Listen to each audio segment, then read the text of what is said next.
Hello, today I just want to discuss some of my behind the scenes regarding my creative project.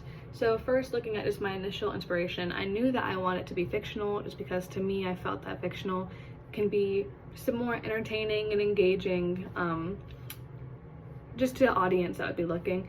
I brainstormed a lot of my favorite monsters after looking over some of our old topics to make sure I didn't repeat those by accident.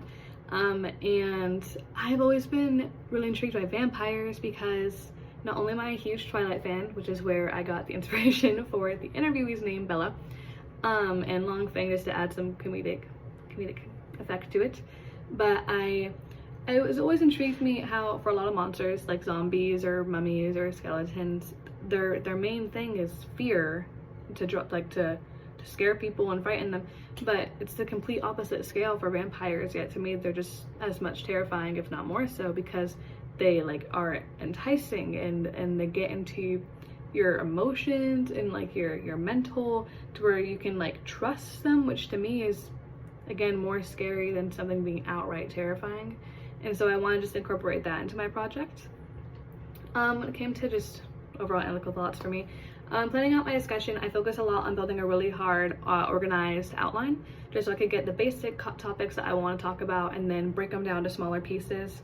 For example, I knew I need to know how a government would react, but I need to also compare that to state, local, federal levels. And kind of on that note, I broke them into, again, minuscule details, and I also looked at what I deemed similar topics or crisis examples to get more inspiration on how they would react. So I focused actually a lot on terrorist attacks, and even though it seems very different, hurricanes too.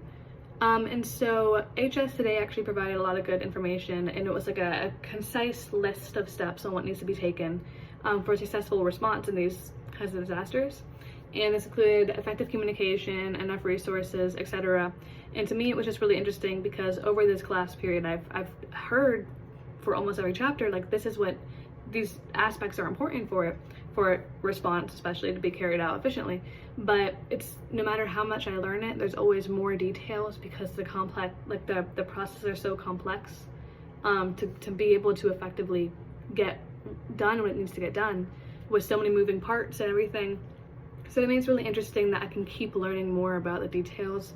No matter how much I learn, there's always more to go to this.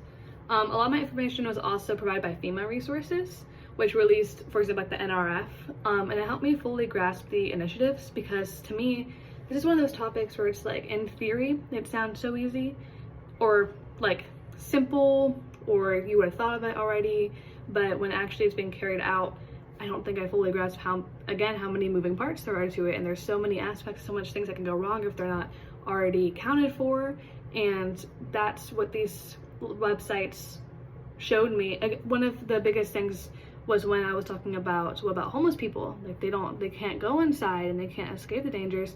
And so again, looking at a response article, it provided more information on these effects. And on a similar note, it's again easy to say, well, this needs to get done, but to actually carry it out is really inspiring, especially for EM, because it's you're doing all this hard work, but it's because you genuinely care about these people's lives and to help, which is again really inspiring. After my project, for related conclusions, I was just really reminded on how important the response phase is of EM. If one moving part doesn't have an appropriate reaction to it, or something's missing, so much can go wrong, and there's so many wires and connections that just need to be in place. And though I was just focusing on the response facet, it was always connected back to the initial inspiration of the effective response plans in the first place, which is really cool because yes, response, but it goes all the way back to preparedness, which is then mitigation, and then I like how interlinked they all are. And again, it's such an important aspect after looking at it to me, which is overall effective communication, whether that means between governments, between organizations, or to the people. That was always, I feel a lot of people's weaknesses, even though that should be what's more focused on in my opinion.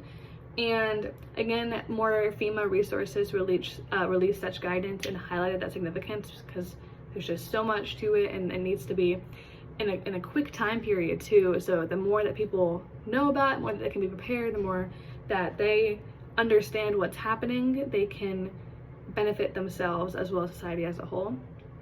And I chose an interview style because I wanted a more visual aspect to my project, and I thought that I could more effectively convey my ideas talking to someone rather than writing it, just because of my own personal preferences and or the emotion that comes with it. I struggle a bit more in putting that kind of characterization in my writing as of now. So this kept me focused on the emotional goal of it, the portrayal of it, and also her asking me those questions just kept me a bit more focused on the topics that I am talking about in detail, so I didn't drift off topic.